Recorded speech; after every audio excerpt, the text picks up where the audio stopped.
What's up, YouTube? Shawn DaGamer here, and I got Thomas with me. What's up? And we are halfway through with NXT TakeOver Toronto. How are you enjoying the show so far, sir? So far, we've gotten through 3 matches. Bobby Roode versus Ty Dillinger. What else did we see? AOP versus TM61, and we just got done watching Ciampa and Gargano DIY take on the Revival. So far, I've been enjoying the show. I haven't, because I've been really busy, I haven't watched wrestling in a minute, but it feels good to watch some damn good wrestling. Yes, you coming back on a very good night. NXT Toronto, we're here November 19th. And let's start off the show with the first match of the evening, which was Bobby Roode versus Ty Dillinger. Your thoughts? You know, I was rooting for the glorious one, and I loved both entrances. I swear, Ty Dillinger is gonna be in the next X-Men movie. He has to be. But I feel like Ty Dillinger is going to be called up after this match. Hopefully he goes to the right brand, which is the blue brand. Yep. Because after that performance he gave tonight, him and Bobby Roode put on a great match to start the show. They felt each other out the first half, and then once it got going, it really got going. They did. They both countered each other's moves, and there's been this repeated trend tonight of people trying to steal people's finishers. So I guess that's the thing, because of the whole Shawn Michaels and Bret Hart thing. So trying to steal people's finisher. But overall, I was rooting for Ty Dillinger in my heart, but I knew in my head that Bobby Roode was going to win, and that he did with that glorious DDT. Yes. Alrighty, so let's move on to the next match, which was the AOP, the Authors of Pain. Cali Brothers. Yes, being accompanied by Paul Ellering versus the Mighty Dome Neil TM61. Magnus Cousins. Yes.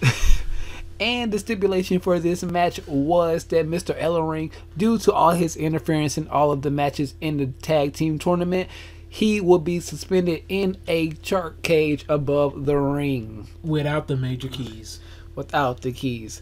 So, like you said, you haven't been watching a lot of wrestling lately. So, what were your thoughts going into this match? Well, honestly, I expected the Cali Brothers to, because of how dominant they've been, I expected them to come in. It was going to be a good match regardless, but I expected for them to be throwing around TM61. But watching that match, TM61 was actually throwing around them at times. Yes. I was very proud of Magnus's cousins. They did a good job.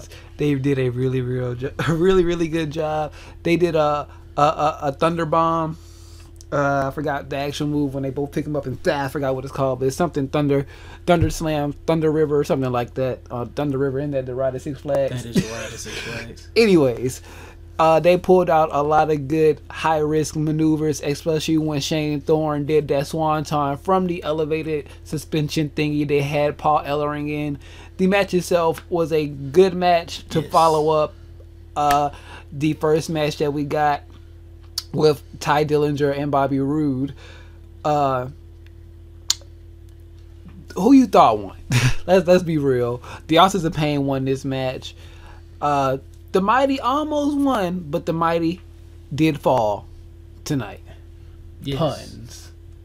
Oh snap! It's Mickey. We gotta get this over with real quick, but we can't say real quick because of the next match was the 2 out of 3 falls tag team title match, DIY versus the Revival.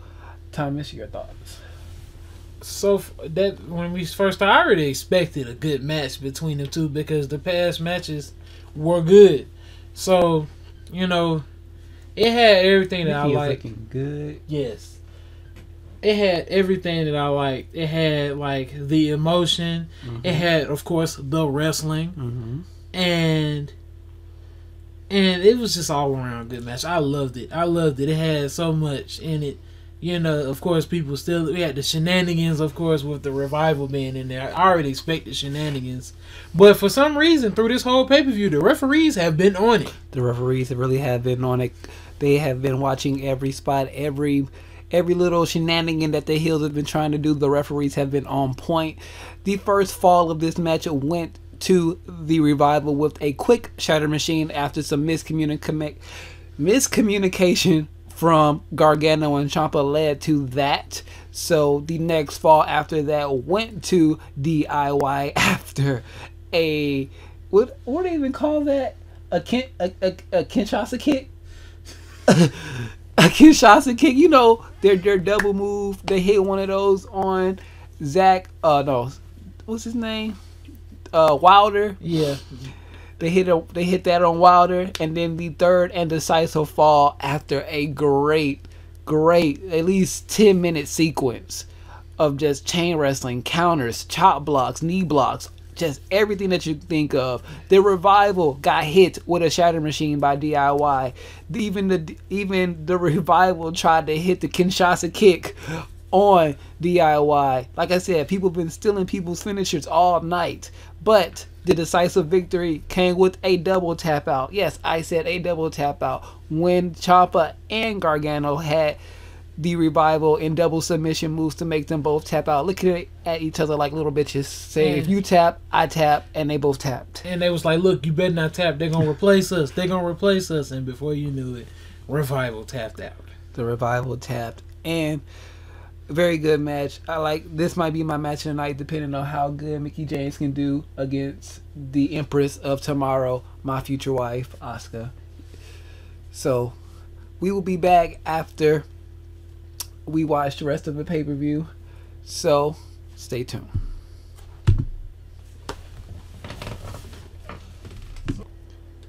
So they did the thing.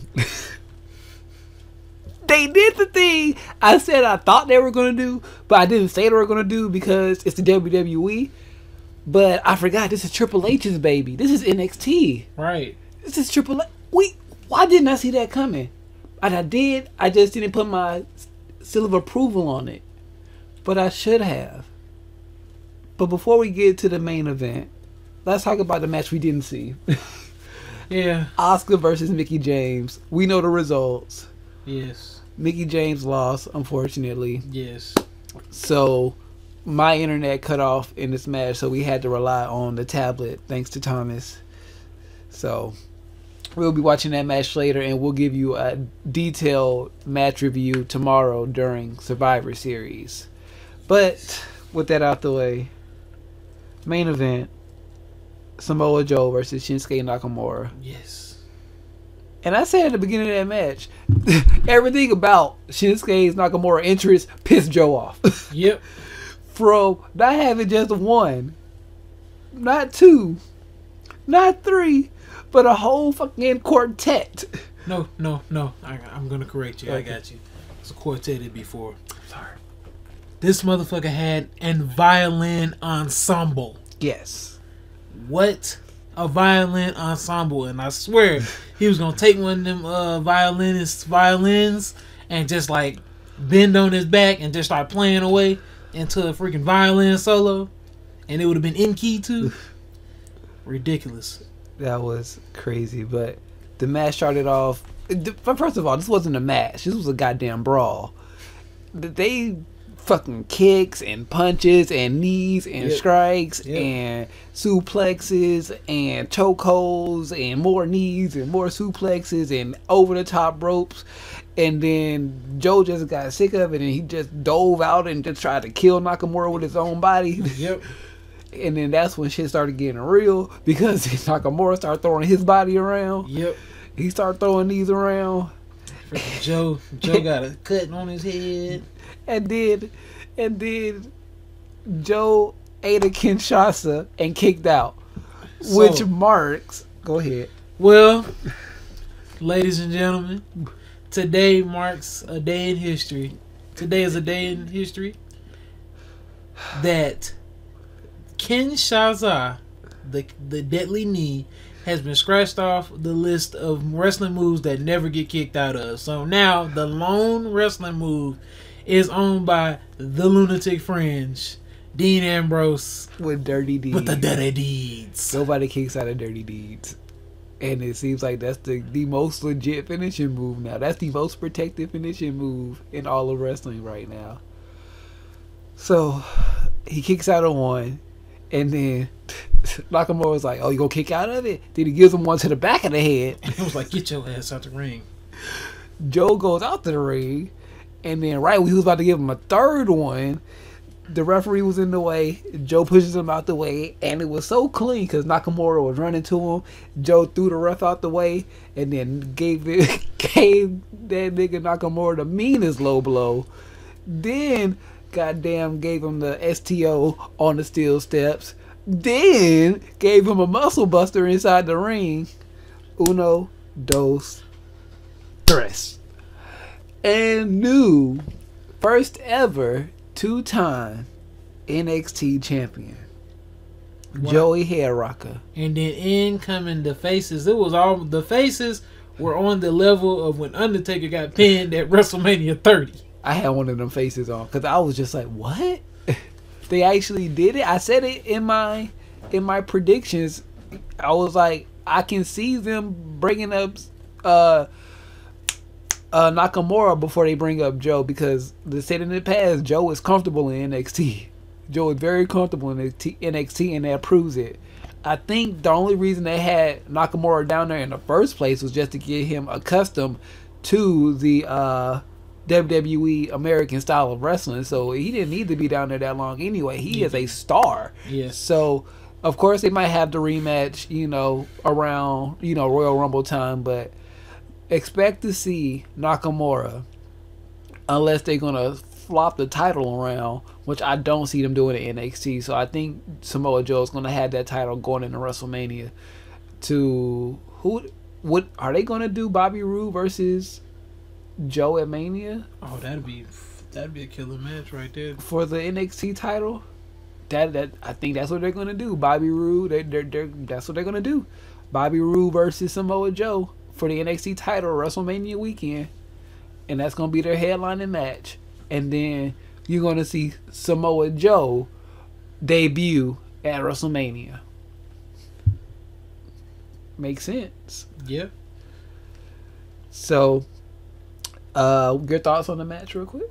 Well, I love the match. It was, I love that they were both trying to kill each other. Oh yeah.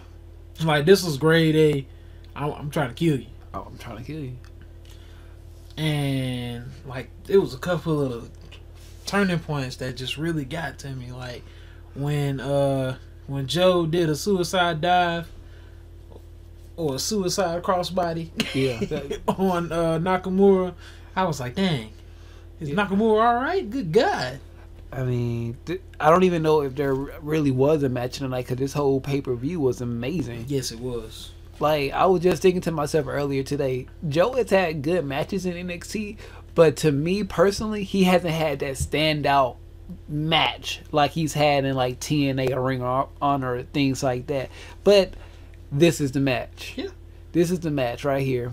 2-time WWE, well, 2-time NXT champion, and I'm satisfied with that. I'm completely satisfied. So they're gonna do the rematch for Royal Rumble, and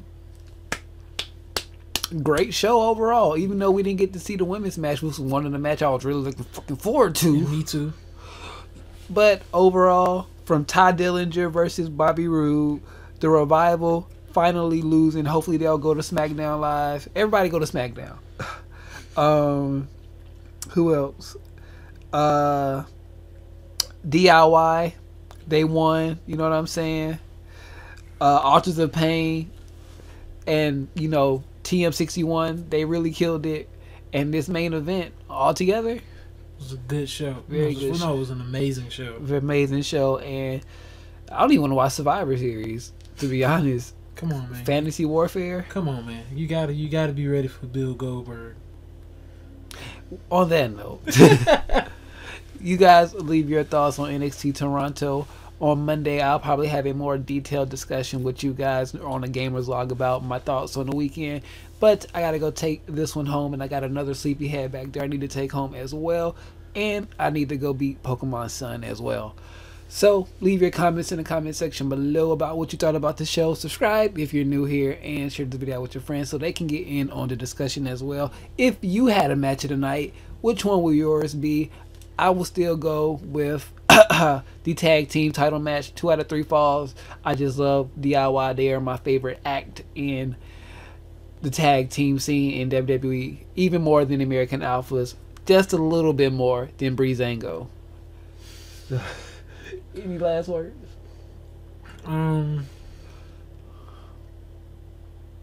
Hopefully somebody's gonna, I believe the main roster is about to get the lecture from somebody. I don't know who it's gonna be. Oh yeah, they got, normally it's a running joke we have over here that every time NXT has a pay-per-view show now, and you know WWE has to follow them, normally it's John Cena that comes out and makes the whole hoorah speech. Ever since like it was like what, last year or 2 years ago, it was a report that came out that John Cena had to come out and inspire the locker room to do better than the NXT people.